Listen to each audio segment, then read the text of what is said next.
види. Пак не прскаат со тоа авионите. И гледаш оние белите линии на небото. Тоа е се што не прскаат со алуминиум. Не е ни чудо што никој нема имунитет, повеќе сите се разболуваме од вируси. Дечко, дај те моа, нема да веруваш во такви теории на заговор.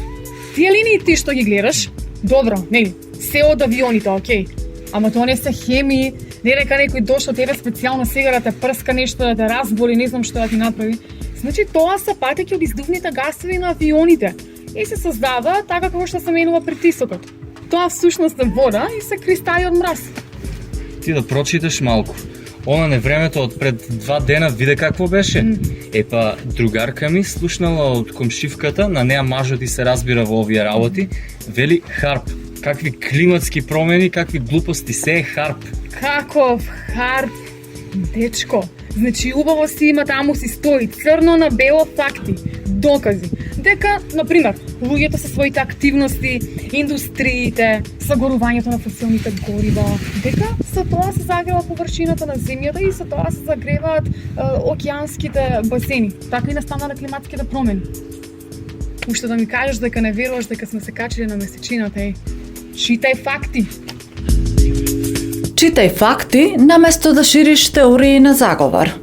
Христина зборува за HARP, истражувачки проект за проучување на својствата и однесувањето на јоносферата, во кој се вклучени различни партнери, индустријата, Американското министерство за одбрана и бројни универзитети во САД. HARP, според научниците, не може да го контролира или манипулира времето и временските прилики. Што се однесува до наводното запрашување, заговарачите на оваа теорија на заговор веруваат дека белата патека што останува по поминувањето на млазните авиони на небото мора да содржи дополнителни супстанции, додека нормалната трага од авионот треба брзо да се распрсне. Белата патека останува, бидејќи облаците се полни со непознати супстанции или биолошки агенс.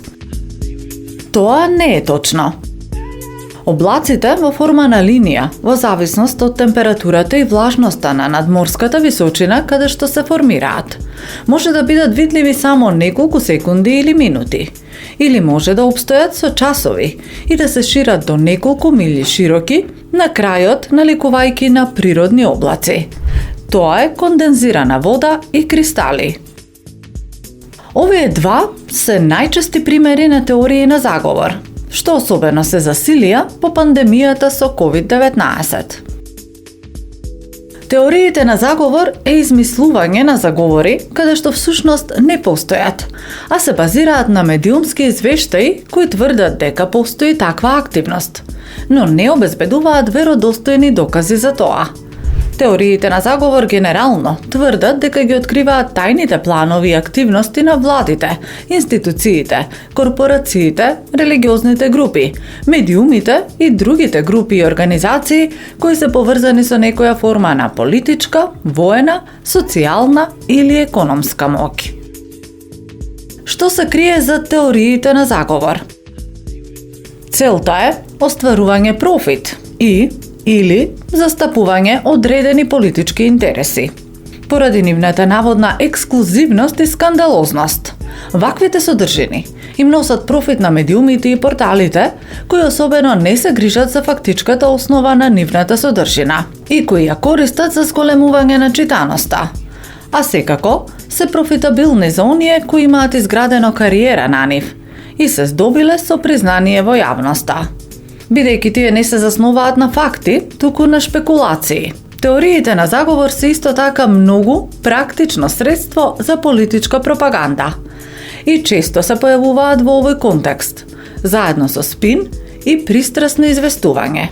Во такви случаи, теориите на заговор се измислени со јасна цел да се влијае врз перцепцијата на одредени појави или настани. Интернетот е полн со луѓе кои се сигурни во работи што не се точни и ги шират вирално, особено на социјалните мрежи. Кога нешто споделувате, внимавајте што споделувате, бидејќи, не знаејќи, може да станете дел од пајаковата мрежа на дезинформации.